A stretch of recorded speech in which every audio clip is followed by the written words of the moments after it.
Good afternoon. I'll brief you today on the details as I know them to this point on the shooting that injured one of our Dallas police officers on March 14th.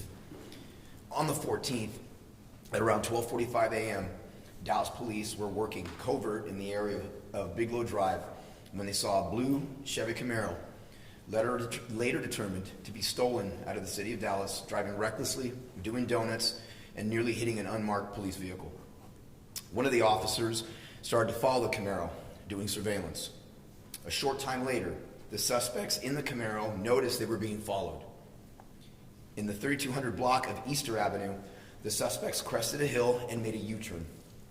They approached the officer, driving in the opposite direction, and when they were parallel to each other, the driver of the blue Camaro fired 5 rounds at the officer's car, hitting it twice.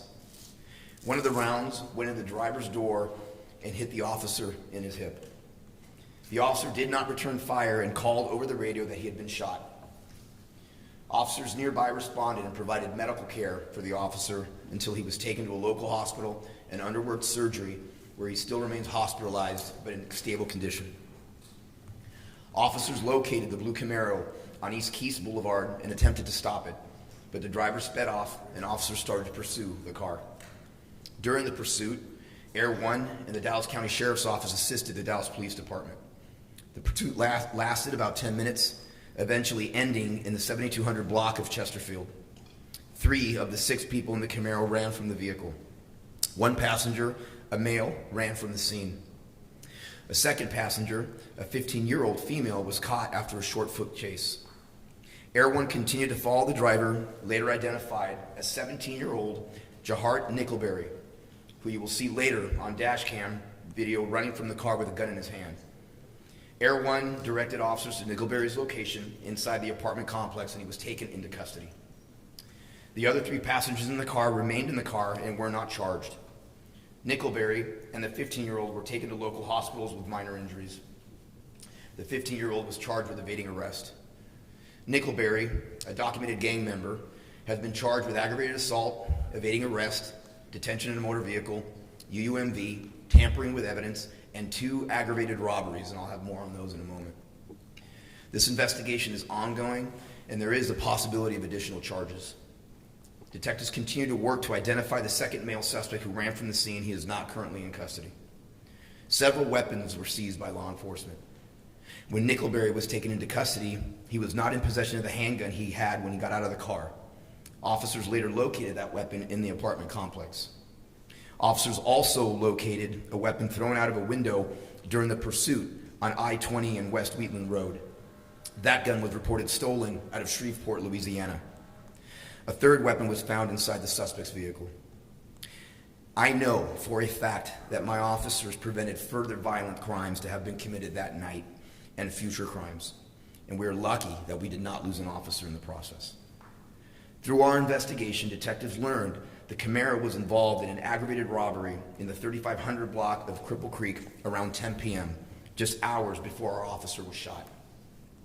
The preliminary investigation determined 2 male suspects approached the victim's car where the victim had agreed to meet someone to sell vape pens. As the victim drove away, the 2 men started shooting, causing the victim to crash their vehicle. The victim ran from the scene, and the suspect stole property from the car.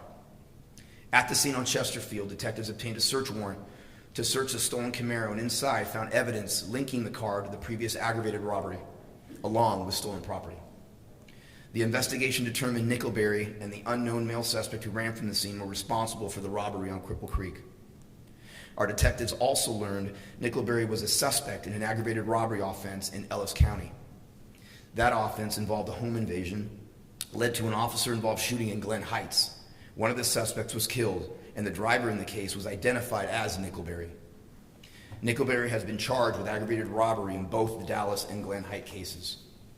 We are lucky that we did not lose an officer that day. Whether Nickelberry knew if a Dallas police officer was inside that car or not, he fired into an occupied vehicle, showing absolutely no regard for human life.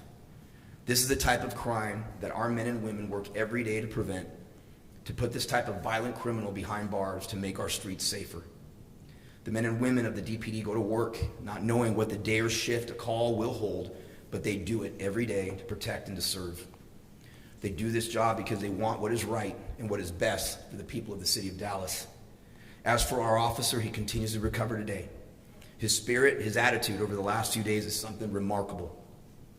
As I've made mention before, not long after his surgery, he's cracking jokes in recovery, working to lighten the mood, doing it to comfort his family, his chief, his command staff, when it was us that should have been comforting him.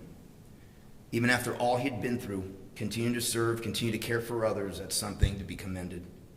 His first words to me, as I've said again, is asking me if we got him. We sure did. And his brothers and sisters on this department continue to do that work each day, putting their uniform on, not knowing what day or a shift a call will hold, but they do it to serve, to protect. And I'm proud to be their chief. We'll now show some video from the incident, and I'll be back to answer some questions.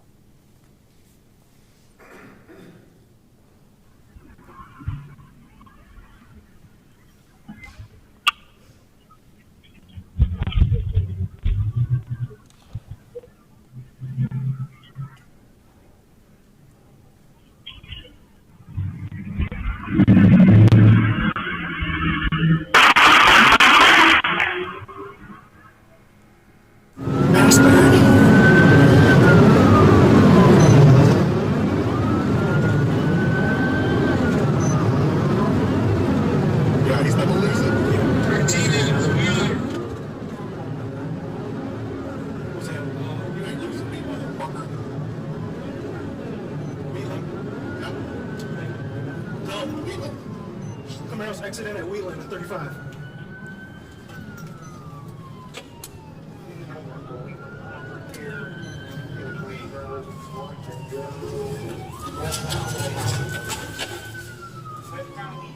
Come on, car, come on.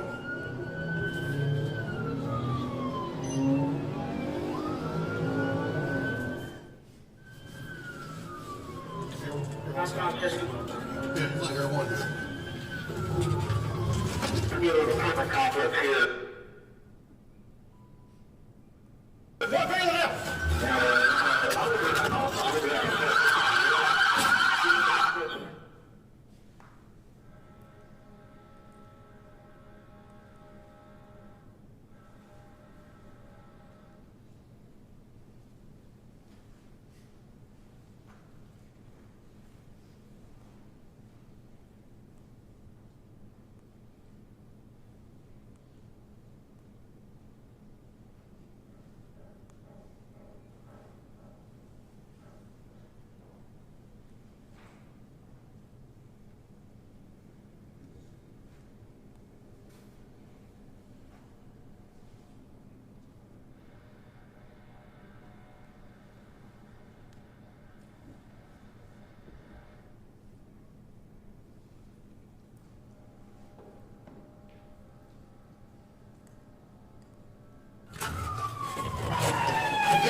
Chief, can you speak a little bit more about who the officer was and what his history is with the department?